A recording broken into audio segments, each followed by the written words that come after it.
Hello everyone, I'm Alex. I'm David. Now we want to talk about what your 18-month-old should be doing at this stage in their development. It's going to be a wild ride. Please like, subscribe, and share.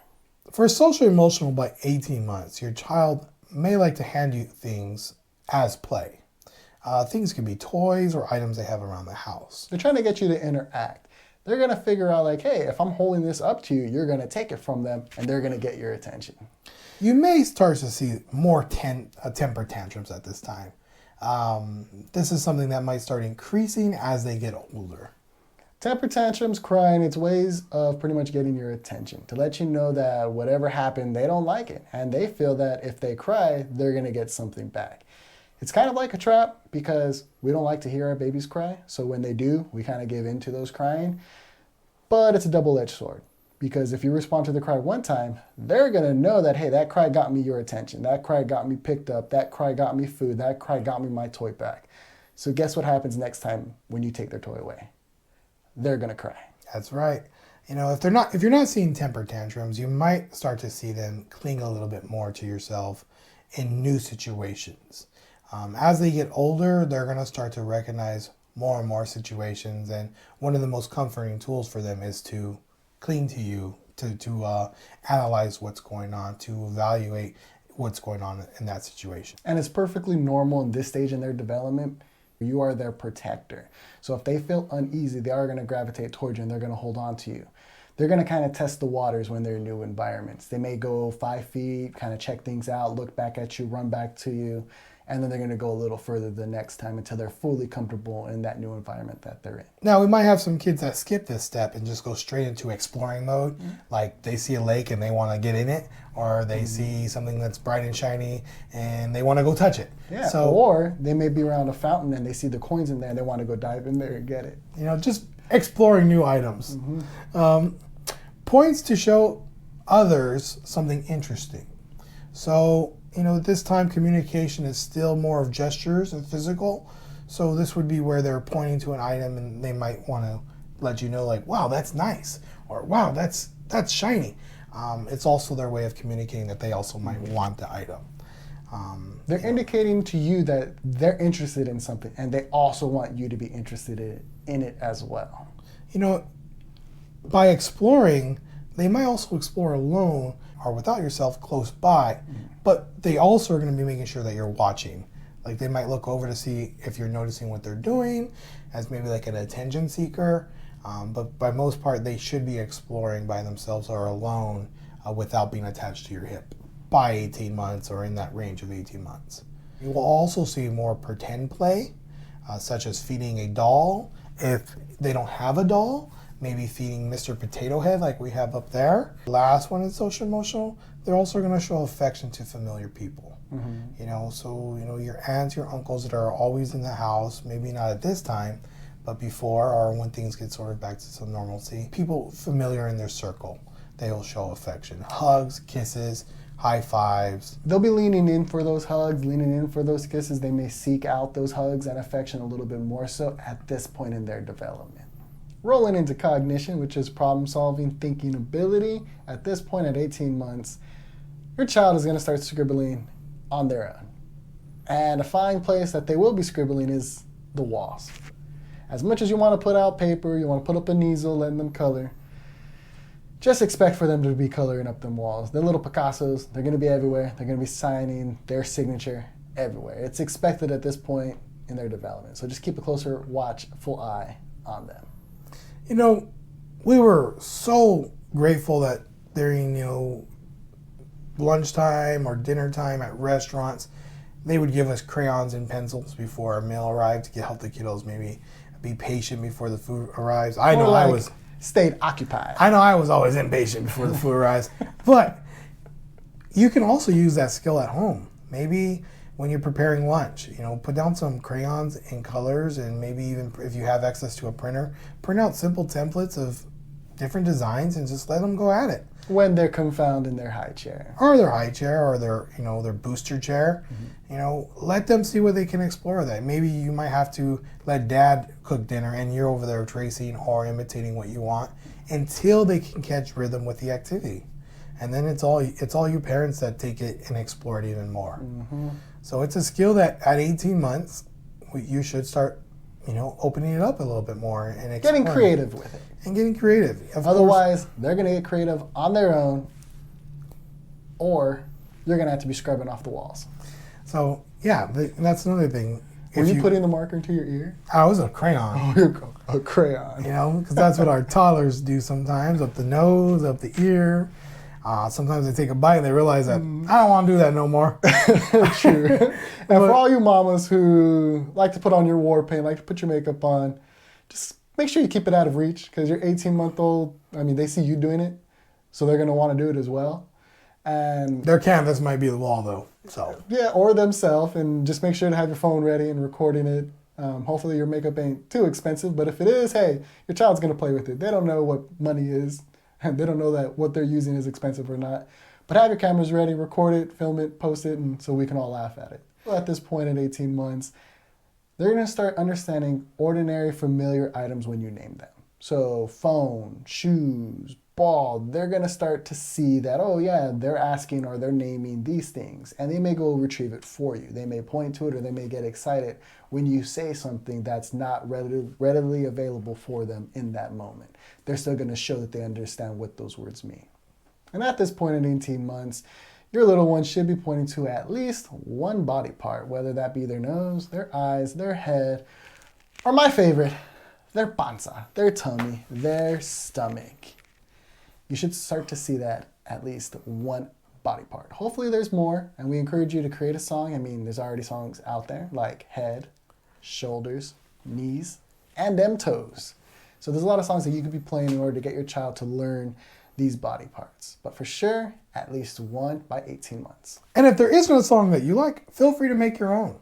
A good time to do that is definitely during bathing time. Maybe even after you change them, a good time to go over body parts. Even body parts, maybe toys that have body parts. Explore it in your own way. Make it yours. And the more that you make it yours and you connect with your child, the more your child's going to pick up on it.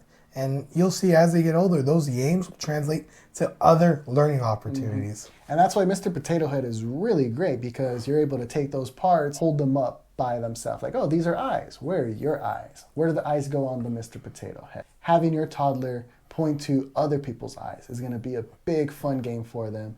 And it's a good way for them to learn these body parts. And that's why Mr. Potato Head is on top. That's why he's up there. For language and communication at 18 months, your child should have several single words like mama, dada, more, please, help, want. Consistently using them. So, not just one time, but consistently using those single words. So anyone in the household knows what it is that they're asking for. So if they say nana for banana, or maybe nana for grandma, every single time you know that's exactly what they want. Now, I always like to think speech as an opportunity, as a filter, because what Alex is talking about is they have a word for a single object that it's theirs. Speech, I always feel, can be molded to the word. If it's nana, maybe focus on the beginning part of the word as they get older so they can have a completion of that word. Definitely you want to shape it. So like how David said, if they're only saying nana, you really want to focus in on that ba part. So you're sitting there, before you're giving them the banana, you're saying ba-nana. And then when you hear them say that ba part, you're giving them the banana. So that way that they know, like, hey, me saying it this way got me the banana. Another thing for communication in the child's language, they might be saying no by verbalizing no and shaking their head at the same time. You might also see them point to something or someone that they want. Your 18-month-old is going to go through a no phase, meaning they're going to be saying no even when they mean yes. No is one of the most common heard words for an 18-month-old, because majority of the time we're saying, no, don't do that. No, don't get down from there. No, no, no. So the reason why they're continuing to repeat no, even when they may mean yes. Moving along in the same category for communication, your child may point to show someone what he or she wants. This is something like a gesture. They might use that more physical communication to pull you to the toy or to the item they want. But definitely at 18 months, this is a skill your child should have I think it's a very big form of communication at first. Now, when the child does do this, you definitely want to pair every single verbal communication to the item. You do not just want to hand it. If they give you the key to giving, to showing what they want, do not miss the opportunity to pairing it with verbal language. You want to narrate it. A good way to practice is holding up two items that you know your child's going to want. And whatever the items may be, whatever one that they're pointing to, you're naming it for them, encouraging them to use their verbal communication to tell you this is what they want. So as much as we are working on gesturing, we're also working on the language of saying what it is. For example, if it's a ball, you're not just letting your child grab the ball once they point to it, you're then saying ball, and then you're giving them the ball, which is encouraging them to see that, oh, on top of pointing to it, I have to say it, and if I say it, I get it. And that's how we're starting to work on that communication skill. And once that landslide of communication begins for your child, they see that language has so much value because they get the item 10 times faster than pointing or gesturing or trying to help you figure out what they want. If they verbalize, they tend to get the item. They see that momentum and that avalanche of just communication explosion. That's right. Moving into movement. Boom, boom. See what I did there? Movement. Yeah. Moving into. Oh, because you did it. Oh, I did last week. Though. I like your style. At 18 months, you should see your child walking independently on their own. They may even try to run, or at least a hurry walk. And you could possibly see them going up steps while holding onto the rail. 18 months, as we've been saying, is very much an exploring time in their development. They're going to go everywhere. And they're still trying to master more complex steps. At this point, your 18-month-old may try to help get themselves dressed. They're going to be more successful in getting themselves undressed though. But you should notice that they are assisting with putting their arms through the holes of their shirt and may even start picking up their own pants, shorts, whatever it is that they're going to be wearing. Slip their feet into their shoes, maybe even attempt to put their socks up. Now, an adaptive way to do that if you're just barely beginning, because there might be some parents that express that, my child wasn't doing any of that. We tend to want to get it done faster rather than taking the time for them to learn. They have until they're 2 to learn these skills. Well, 18 months is a good time to start practicing or adaptively giving these skills to them, like maybe having their pants half up and having them pull the rest way, or maybe putting their sock on their heel to have them pull the sock all the way up their heel. Those are adaptive ways to make sure that they sort of get the fundamentals of how to put clothes on. And feel free to put your own twist on it. We've heard plenty of families report, using a bigger shirt works for getting them to put their head through the hole and then their arms, or their arms through and then their head through the hole. Find ways that might work for your child. Once again, you as the parent know what your child loves best. Just be creative. Find ways what work, and then you can adjust it as they get older, as they become more professional in that specific skill or whatever it is that you're working on. Now, I'm not saying take your clothes and cut big holes into them so that your child can put their head through, because I have heard some stories of those types of things. Just work with what you have. And maybe you might have older clothes from your past kiddos, or your older, maybe the siblings that are older. You can always use some of them for an adaptive skill, meaning you're only showing them a way how to do it. It's not necessarily going to be the way you want them to do it for the rest of their life, but it's just an adaptive way for them. Moving into feeding, your 18-month-old should be using a spoon to feed themselves. Maybe not having a whole lot of success, but grasping that concept that they got to scoop, and from scooping, put it into their mouth. You'll be lucky if they do it consistently. Bet on at least cleaning up some mess. They may even start flicking it onto the floor for the dog, or just flicking it onto the floor to get you to respond. At 18 months, they'll be using an open cup on their own. Once again, there's going to be a lot of spillage. There may be times where they finish the whole cup on their own, but at least they're making that attempt to grab the cup, bring it up to their mouth, and lean it back slowly so that way they're not going to choke on it. And just getting a little bit of liquid, enough for them to actually drink from the cup. Now, 2 recommendations for both those items for using a spoon or drinking from an open cup. One, with the spoon, try to mix it up on them. Give them different sizes. Just don't use the taller, little tiny taller spoon. You can use different sizes of spoons for them. They tend to try to explore the item or the utensil a little bit more when you do that. If you're having trouble with using the toddler spoon, right? But once you feel that they can adapt to other spoons, that's when you're going to start to see a master skill. So it's not necessarily the spoon they need, it's just anything that looks like a spoon, they're going to get the concept down.